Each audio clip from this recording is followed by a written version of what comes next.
કડવા કડવા કારેલા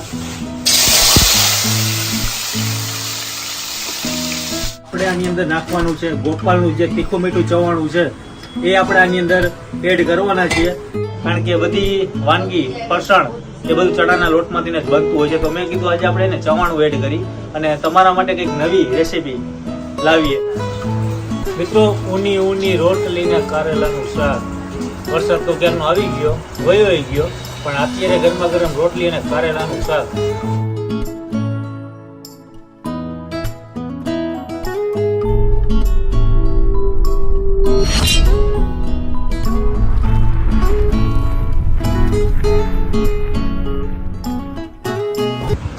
હેલો મિત્રો, જય માતાજી, જય Mogal. Welcome back to my channel Raj Gohil blogs. આજે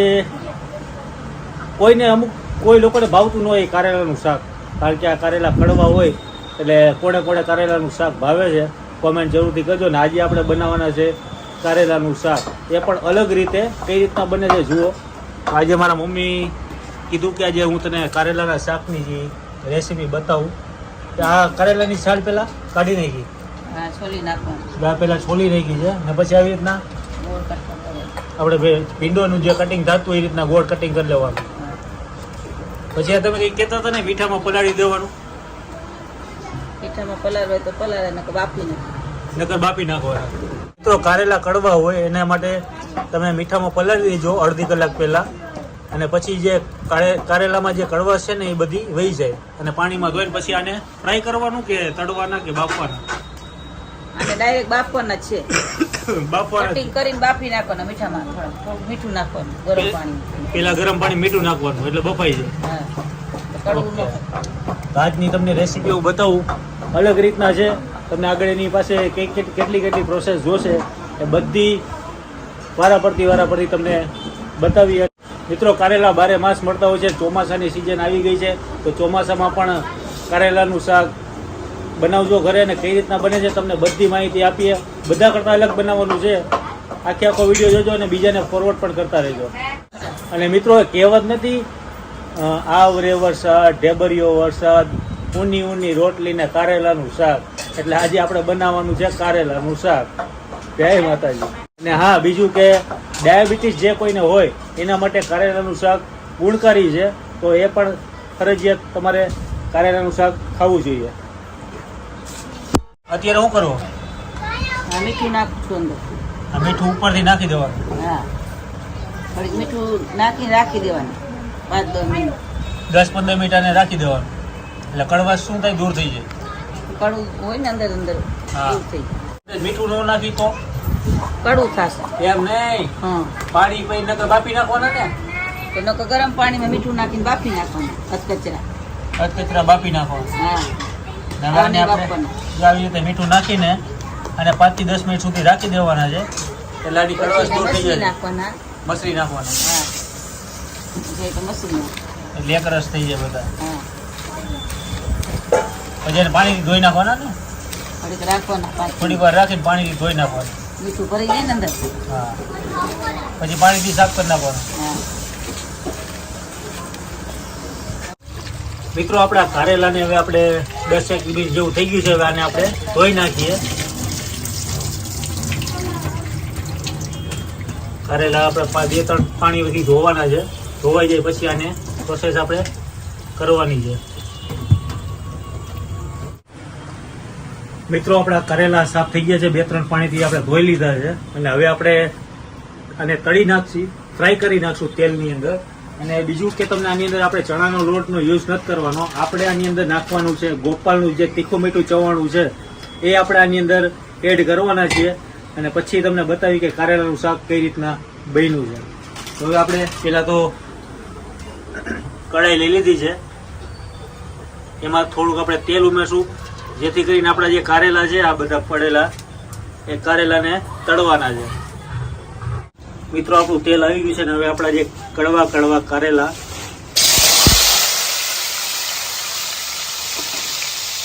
બધા ફ્રાય કરી નાખીએ.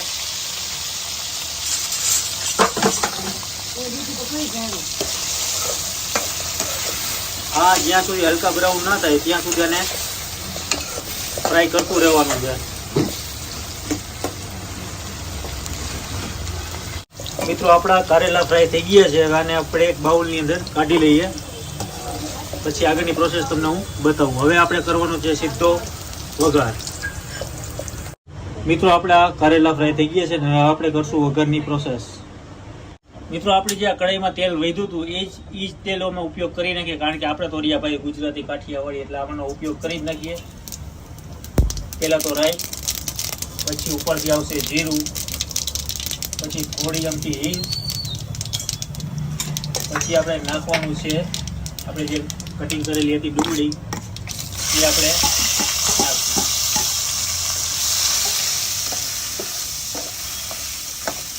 પહેલાં તો આ બધું જે મસાલા છે આપણે એક મિક્સ કરી નાખીએ.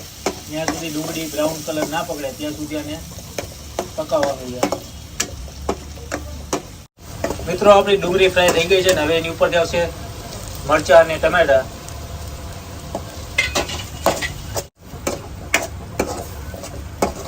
મિત્રો આપણે લસણ મરચાંની ચટણી આપણે ખાંડી નાખી હતી, એ પણ આપણે આની અંદર એડ કરવાની છે. લસણ મરચાંની ચટણી. હવે ઉપરથી આવશે આપણા મસાલા. પહેલાં તો હળદર, પછી આવશે સ્વાદ અનુસાર મીઠું, કારણ કે મીઠું પણ આપણે કારેલાની અંદર નાખેલું છે એટલે સ્વાદ અનુસાર જ મીઠું એડ કરવાનું છે. પછી એની ઉપર આવશે આપણું 1 ચમચી ધાણા જીરું. હવે એની ઉપરથી પડશે આપણું તીખું મરચું.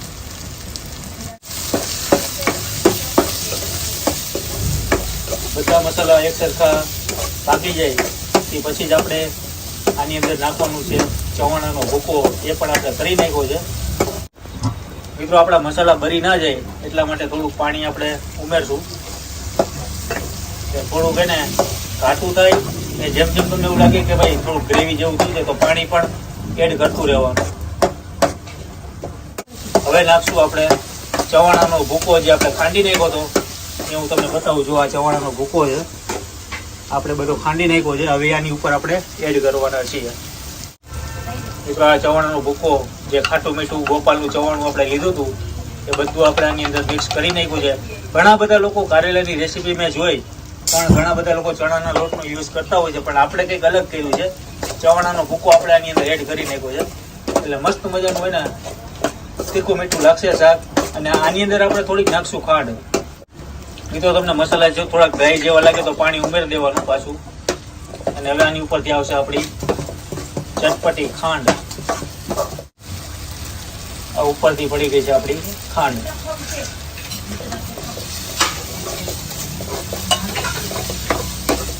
મિત્રો આની ઉપરથી ખાંડ પણ આપણે એડ કરી છે. કદાચ તમે કોઈ ખાંડ તમે મીઠું કોઈ ના ખાતા હોય તો ના નાખતા, બાકી આપણે તો થોડુંક અમથું ગળચટ્ટું કર્યું છે.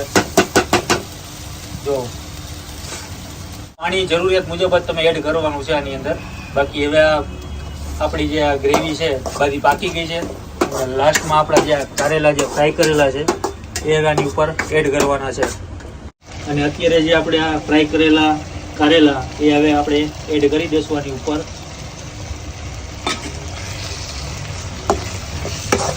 ઓછામાં ઓછું 5-1 મિનિટ સુધી પકાવવાનું છે. ત્યાં સુધી આપણે વેટ કરીએ.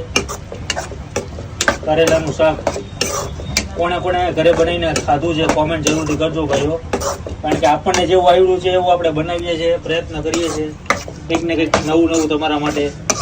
આજે તમને બધાને એવું છે કે રાજભાઈ કારેલાના શાકમાં ચવાણું, પણ આ મિત્રો કંઈક અલગ અલગ કરીએ, કારણ કે બધી વાનગી ફરસાણ એ બધું ચણાના લોટમાંથી જ બનતું હોય છે. તો મેં કીધું આજે આપણે એને ચવાણું એડ કરી અને તમારા માટે કંઈક નવી રેસીપી લાવીએ. તો હવે ખાધા પછી ખબર પડશે કે કેવી કારેલાનું શાક બન્યું છે. જોતા રહ્યો આગળ. ને અત્યારે 5-1 મિનિટ સુધી આને ઉકળવાનું છે. પછી આપણી આ કારેલાની રેસીપી થઈ જશે ઓકે. પછી આની ઉપરથી ધાણા ભાજી, કોથમીર બધું એડ કરીને. કોથમરી ભાઈ મિત્રો અત્યારે બજારમાં મોંઘી થઈ ગઈ છે, કારણ કે વરસાદ આવ્યો છે ને. 400 રૂપિયા કેજી, 400 રૂપિયાની કિલો કોથમીર છે. મિત્રો ઊની રોટલીને કારેલાનું શાક. વરસાદ તો ક્યારનો આવી ગયો, વયો ગયો, પણ અત્યારે ગરમા ગરમ રોટલી અને કારેલાનું શાક એ આપણે આજે બનાવ્યું છે. તો નજીક આવો જરાક બતાવીએ. સાથે જે ખીચડી છે, છાશ છે અને કારેલાનું શાક. આજે ઉપરથી આપણે નાખ્યું છે ચવાણું. જોઈએ કેવો ટેસ્ટ આવે છે.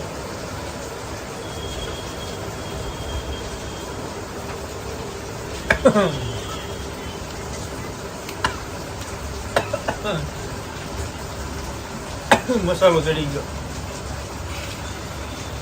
મિત્રો કારેલામાં આપણે જે મીઠું ઉપરથી નાખ્યું હતું પણ થોડી ગમતી કડવાશ જેવું મને લાગે છે. પણ જે ઉપરથી આપણે જે ચવાણું તીખું મીઠું જે ભૂકો કરી નાખ્યું અને ઉપરથી થોડી ખાંડ નાખી હતી તો પણ મને થોડું કડવા જેવું લાગે છે. બાકી શાક બન્યું છે ટેસ્ટી એકદમ. મિત્રો જેને ડાયાબિટીસ હોય ને એ કારેલાનું શાક ખાવાથી તમને બેનિફિટ થાય છે. અને કારેલાનું શાક જે કોઈ ના ખાતા હોય એમને તો એકવાર તો ખાવું જ જોઈએ. ચોમાસાની સિઝન છે, મસ્ત મજાનું મસાલેદાર કારેલાનું શાક બન્યું છે. તો તમે ઘરે બનાવી નાખજો અને બીજાને ફોરવર્ડ પણ કરતા રહેજો, શેર કરતા રહેજો. બાજુમાં સબસ્ક્રાઈબરનું બટન છે એને પ્રેસ કરી લેજો, બેલ આઇકોન છે એને પણ પ્રેસ કરી લેજો. આવા નવા ચટપટા અવનવા વિડીયો તમારા માટે આપણે લઈને આવશું. જય માતાજી, જય મોગલ, જય શ્રી કૃષ્ણ, જય દ્વારકાધીશ. Bye bye.